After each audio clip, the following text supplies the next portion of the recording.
Disclosure News and Commentary number 134, 134, 134, 134, 134. Holy shit, that's a lot. Um, I'm not going to bury the lead. I'm not going to do my usual start. I'm going to talk about Logan Creed, Mads Kruger. Um, a lot of people, especially people who aren't in wrestling, were concerned about the pictures I was putting up, right? Bloody bandages, saying I was going to do a food review of the hospital food. They thought it was me. It was not me. It was Logan Creed. And the clip is all over the place. So he was in this death match, ICW. It was a phenomenal show. And his debut was the best I have seen, along with Tank's, in ICW. And Tank did such a great job with Neil Diamond Cutter and Neil Diamond Cutter with Tank that it got Tank a gig. And Satu Jean and Logan Creed, Mads Kruger, were going at it. And in the very last major spot they were going to do, they used the wrong kind of glass. Instead of one that shattered, it's one that just broke and split and cut Logan Creed all over the place. Stitches everywhere. Stitches where they didn't even know he got cut originally. He didn't know he got cut originally. Gash that split his tattoo on his shoulder in two. It was horrific. And the fact that he wanted to continue, they had to stop it. He wanted to continue. Then he walks to the back, sits in that chair. By the way, Jeff's review of the ICW show is a must read. It's on his Facebook page, but also on gwhnewsandnotes.blogspot.com. You should read it. And he goes into this a little bit. But now I'm going to give you the skinny on some of the details that nobody knows. And why do they not know it? Well, at that point, they called for an ambulance. And there's a cop there. And so the cop is putting pressure. They're putting pressure because he's bleeding all over the place. And the picture that Jeff used in his report about ICW with that bloody chair with all the blood on the ground, that was a picture that I took. And it was bad. My instinct was to spring into action. So it's like, make sure he's all right. They're going to take him to the hospital. Okay. Make sure he has his wallet. Make sure he has his phone. I'll take care of everything else. I'll drive his truck. And then I went to go see him. And that ended up being like a 5-hour thing. I watched him get stitched up. Anybody who can tell you that where I've gone to the hospital for them, I went on 2 different occasions because of people who got hurt at PCW. And I went multiple times when I was a wrestler. Often I was the only person who would go with somebody or see somebody. I'm a very strong advocate of somebody needs to go that is affiliated with the show. And do I officially work for ICW? I most certainly do not. Though I did feel empowered to go into that dressing room area. Because when I saw he was hurt, I had to go. And I had to take care of that kind of thing. There was still a show going on, keep that in mind. So Ron, he had to go commentate. And then he had to go, he hosted a number of the wrestlers at his house. And Danny D'Amato, he's the promoter. He's got a million things to worry about. So this was one that I not only felt like I was the right person for this, I wanted to. Not only did I think it was necessary to be done, I wanted to be the person who did it. So there I am, watching him get stitched up. And he's telling me, and the nurses are telling me, that he blacked out. That's how serious it was, right? That level of blood loss. And by the way, I have the pictures that I have that I'm going to put up on Patreon of the blood on the floor and in the bandages and all of that in the hospital. In addition to what he had already lost. he had blacked out. He'd passed out. And it's certainly frightening. And I'm the one who contacted his wife. And kept her in touch with everything. I didn't bullshit her. I didn't lie. It's just not one of those times where you lie to somebody, right? But Brooklyn's smart, and Brooklyn's a nurse herself. And so it seemed very dire, right? He had blacked out at one point. He didn't even seem to recognize that I was there at first. They let me come in. There was no way I wasn't going in. I didn't care what time it was. I didn't care about visiting hours. I didn't care about any of that shit. I was going to go in there and I was going to be there. And so I was. They put a chair down for me with this implicit, like, you can't get too close, but they put the chair there a few feet away. Sat in the chair. And finally, as they began to finish the stitching, and I mean, you can see in that picture in my thumbnail, here, back of the leg, everywhere. And that's not even his back. And little pieces of glass all in. I mean, it was fucking bananas. And those hemoglobin levels were normal. He had clearly lost a lot of blood and liquid. And probably was in shock, though you would never know it by his behavior. This dude is flirting with nurses. This guy is cracking jokes. This guy is sending promos to Jeff G. Bailey. Like, that is not bullshit. When Jeff put that in his report, which again you need to go read, that he's sending Jeff promos with stuff that he's saying. And it's good. And it's... Needless to say, he is booked against Hoodfoot, who's the guy who impressed the most at the last series of ICW shows. A tough son of a bitch. Lots of people like to brag about how tough they are and how they could really fight and how they can blah, blah, blah, blah, blah. All I know is that man, in his first real deathmatch thing, don't talk to me about the Southern Honor. That fucking doesn't count. This was the first real deathmatch thing. And it was big time. And it was no holds barred. And it was ICW. In the deathmatch world, it gets no bigger. If it's ICW or it's GCW, that's as big as it motherfucking gets. People can try to come at me all they want on that. I'm fucking right. And he was given a major test with a guy who was, I mean, nobody's as big as Kruger as Logan Creed in the deathmatch game, right? But Satu Jean's a big guy, and it was the things that happened in the course of that match. It was him yoking up Satu Jean, deadlifting him, picking him up and throwing him through a door, hitting that dive. By the thing on his right arm, that was from the dive, because he's diving over the top rope and catches him, but it's all asphalt and chairs and broken glass everywhere. It's crazy. And he not only showed that he was worthy to be there, because there's a lot of guys now who are talking, oh, I want to do a death match. Fuck you. It's one thing to do a death match. It's another thing to really embrace the aesthetic and to humble yourself and to enter that world. And that's exactly what he did. And he went through hell. He walked through hell. And he was in that hospital. And I was in that hospital with him. And then at one point went to get him food. And when I came back, he was finally tired enough. Because he wanted to go. Not because he was scared, but because, you know, he had that thing of like, I can get out of here and I'll see how I feel. And, you know, maybe you'll have to take me somewhere and la la la la la.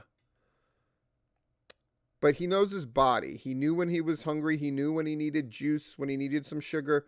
And then when he sat up and he just kept getting lightheaded again, probably because he was in shock and was just fighting it off with his sheer fucking will. But he was smart enough, and they were smart enough, the medical professionals were smart enough to continually evaluate him and check his blood pressure and all that stuff. And he made the decision, I'm going to stay here tonight. Cool. So I went back, got a few hours sleep, and then went back to get him. And then we were there for 4 more hours from the time where they said they were going to release him. They didn't let him get out of there until after 2 when it was supposed to be 10:45. So that's why I put the thing, because when they brought him the lunch, we weren't expecting we were going to be there at lunchtime, but they brought him that lunch, and he's like, I don't want to eat it. You can eat it. I was like, well, fuck it. I'll eat it. And I'll do a review of it. And at that point, he was like, take the picture. And that was the picture of him cleaned up, by the way. He had taken a shower. They had to wrap all that stuff in plastic. I mean, it was a mess, and it was a pain in his ass. And he never once complained about the pain. And I know he felt it, especially in that right arm, where it had something jutting out of there. These are deathmatch wrestlers who had a hard time looking at him. Let me repeat that. These are deathmatch wrestlers who had a hard time looking at him when he was sitting there in that chair, bleeding, open wounds. Look at the picture. That's with it sewn up. Can you imagine what it looked like when it wasn't sewn up? I don't have to imagine, because I was fucking there. And I don't look away from that stuff. When Jay Fury had bones sticking out of his hand, I wanted to touch him. It's the difference. When you've been around this shit for real, when you've been around combat sports and pro wrestling, and you've seen some shit, you've seen people get hit with fireballs and it melted their polyester outfits into their skin. You've seen it. You've been there. Popping things back into place for people. But I can say I've seen a lot of people go through a lot of stuff in a wrestling ring. I've never seen anybody deal with so much in such a positive manner. Again, this guy's flirting with nurses but also really cognizantly in check of how his body is. And he went through all of that. And he cannot wait to do it again. He's in. I think that's safe to say. Danny D'Amato said as much. And everything I've read on you know how wrestling fans or people in general tend to be very divisive about just about anything. I have not seen one deathmatch person on any of the number of deathmatch groups that I belong to say a single negative thing. And all of them, when they announced the Hoodfoot match, were like, this is going to be amazing. And Krule is fire. These are the things I see again and again and again and again. And I couldn't be fucking prouder. And Tank winning that match. So he's the number one contender, and he's going to go against John Wayne Murdoch in his hometown in Chattanooga, Tennessee. God, if there's any way I can get to that show, I'm going to fucking get to that show. I'm not bearing the lead. And Logan might be mad that I'm talking about this to this detail. I did get clearance from him to talk about it, but I just got to let you know that's what happened. So no, it wasn't me that was hurt. The only thing I suffered from was a distinct lack of sleep. But beyond that,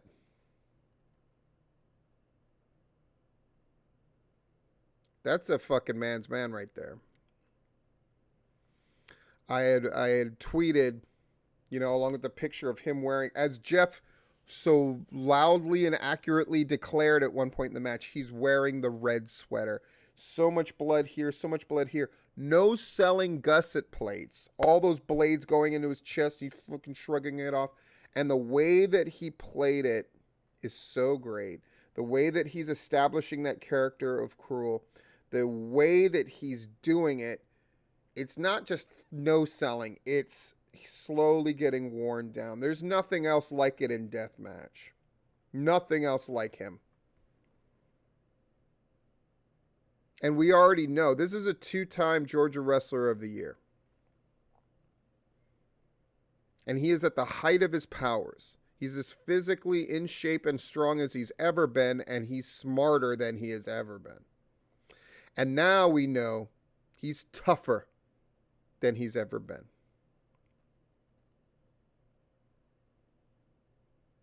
And if you think that kind of shit doesn't count, then you don't fucking know dick. And you certainly don't know about deathmatch. It was amazing. And it's very gracious that different people whose opinions I care about just about more than anybody else's have thanked me or whatever. But it's really me who got the privilege of being around to witness that, getting to see things that only I got to see. And what I can tell you is, I know for a fact, whatever Logan Creed gets in the ways of success and whatever in pro wrestling, it is most assuredly, absolutely deserved for him.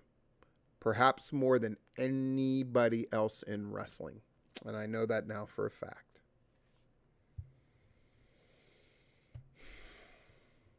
AWE. They ran their second show. It went well. The Buddy Murphy thing, the ACH stuff. And I can just see by posts that AWE's feeling it again. It's great. How great is it that Jeff G. Bailey is writing all of this stuff right now? Isn't it wonderful?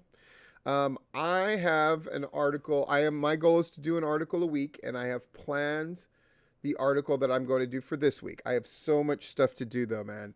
But I'm staying on top of it in spite of having this job that's now taken more than 40 hours a week on top of keeping up with everything else that I do. But I am not complaining. It's an amazing time. That freelance wrestling video review that Larry did from Chicago is amazing. The stuff that's going up on GWH right now it's the best it's ever been. The Pro South report, here's hoping that they kind of get their thing going again. Larry's letting them know. Larry's still a fan. It was great to see Scott Hensley putting in his report about Total Wrestling Entertainment. 125. Lots of cool matches happening there. Daniel Makabe wrestling twice against Brett Eisen at the end, and then Kyle Matthews as well. Super cool stuff. Platinum Championship Wrestling continuing to do that good stuff. And again, now that Pro South's back, it's Pro South and Platinum Championship Wrestling running as much or more than anybody. Southern Violence and Wrestling Report. They already sent me their crowd, but Rob was very gracious in making sure that I knew what it was too. But Southern Violence and Wrestling from Athens, continuing to make it happen. Then, of course, the great ICW report from Jeff G. Bailey. And then APW drawing 118. That's a great crowd for them. It's a great crowd for them. Mayhem on Mills. One of my favorite wrestlers is Sawyer Wreck. And Sawyer Wreck won the title. But they were in a monsoon, in a rainstorm by the time that show ended. But what's really great is now I go to these shows and when I come to your show, I'm going to tweet, I'm going to post clips, I'm going to post pictures and all that stuff. And now Mayhem at Mills, along with ICW, and along with No Peace, and along with Pro Wrestling Action here in Florida, really get what I'm doing. My goal is to expand the reach of Georgia wrestling history into Florida and these other shows that I go to. And so far, it has been a rousing success. I've taught Larry to use Twitter, so he's going to start invoking that a little more. Our goal is to really provide blanket coverage. And what is the goal? It's to help people get booked. I don't know why I have to explain this, but I'm going to fucking explain it to you. My goal is to help people get booked. When I do the reviews of all of these national shows, even including AEW Dark and AEW Dark Elevation, why the fuck am I doing that?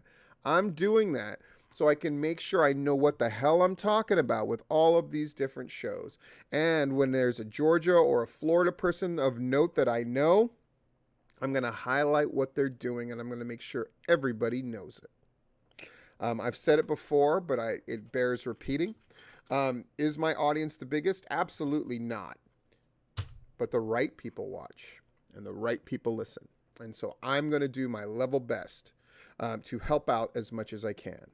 I don't think Larry has to vouch for his own. This is how Larry helps. That's been established for years and decades. And now, hopefully, after this weekend, motherfuckers understand that I too can help you in ways that other people cannot or will not. Quite frankly, I don't think anything needs to be said more than that. I'll be back with a shit ton of videos. Have a good week, and I'll see you later. This has been Full Disclosure.